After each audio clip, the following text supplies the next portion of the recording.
maukah aku tunjukkan kepada kalian tentang seorang yang haram masuk neraka atau orang yang neraka haram menyentuhnya? Rasulullah SAW sampai mengulangi dengan dua model pembicaraan, padahal sama saja. Kata para ulama, ini untuk menekankan. Kata Nabi, maukah aku kabarkan kepada kalian tentang orang yang haram masuk neraka dan neraka haram menyentuhnya? Sama saja kan?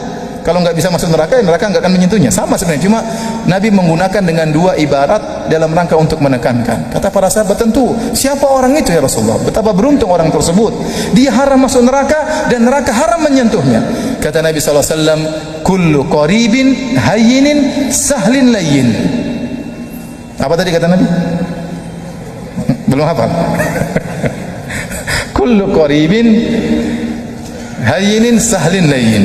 Setiap orang yang qarib, setiap orang yang dekat. Dekat maksudnya qarib minan nas, mudah bergaul dengan orang, tidak angkuh, tidak jaga image dengan bergaul sama orang, ya menjauhkan diri, didatangi malah menjauh. Enggak, qarib sama siapa saja dia mudah senyum sama siapa saja. Ini menunjukkan dia tidak sombong, sehingga dia mudah dengan siapa saja. Kemudian apa? Layyin sama. Layyin itu lembut, hayyin mudah itu mudah membantu orang lain, ringan tangan. Sahal juga sama. Ini maknanya mirip-mirip. Lembut, dekat, mudah, ringan. Itu maknanya kalau secara bahasa. Intinya ini semua berkaitan dengan akhlak. Disebutkan sahlun. Apa maksudnya sahlun? Yaitu dia mudah dalam fi qada'i hawaijin nas, mudah dalam membantu orang lain. Kalau orang minta tolong sama dia mudah bantu, dengan hartanya, dengan idenya, dengan tenaganya, dengan pikirannya, mudah. Orang ini mustahil neraka menyentuhnya. Nabi bilang dia nggak mungkin disentuh oleh neraka. Kenapa?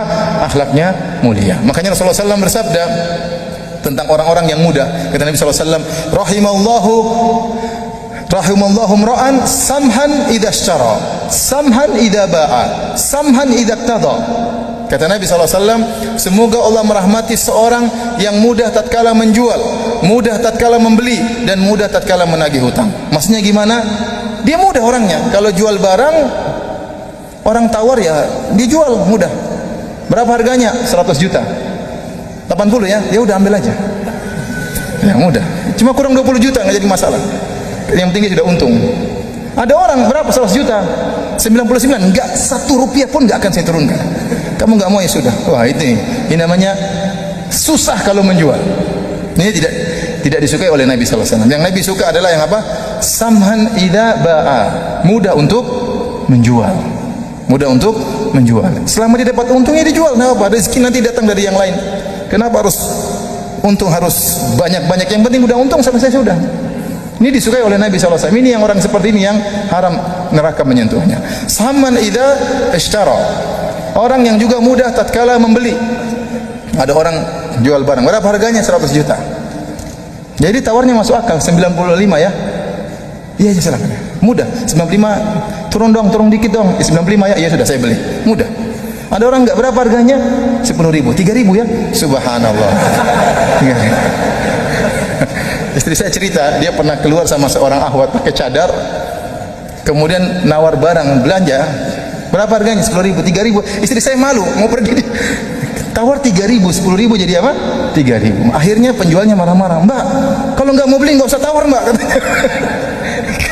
10.000 ditawar 3.000, yang masuk akal dong Mbak kalau nawar. Jadi ada orang seperti itu ya, dan ada orang bangga seperti itu. Tenang, saya yang tawar, tenang, kamu tunggu saja. Nanti ditawar sama dia, berapa? 10.000. 3.000 ya? Enggak. Lah 3.000 lah. Enggak 3.000. Enggak kok. Enggak mau pergi dia. Akhirnya orangnya kasih, ini ambil dah. 3.000 enggak, gratis ambil aja. Jadi ini enggak benar juga. Padahal kita tahu jual beli itu antara radin minkum, di antara keridhaan, harus ada ridho antara pembeli dan penjual.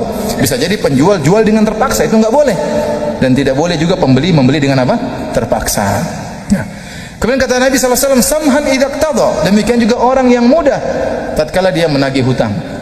Nagih hutang, orang belum bisa bayar, dia tahu orang ini sudah berusaha, ya udah dia ringankan, nantilah, tidak apa-apa. Yang penting dia tahu dia berusaha. Beda kalau orang kepala batu, kemudian bohong, itu lain cerita. Tapi dia tahu orang ini sudah berusaha, sudah bekerja, namun tidak mampu, ya dia bilang tidak apa, lain kali dibayar, atau bilang bayar separuh saja. Ini orang yang dirahmati oleh Allah Subhanahu wa ta'ala. Inilah orang-orang berakhlak mulia yang diharamkan neraka bagi mereka.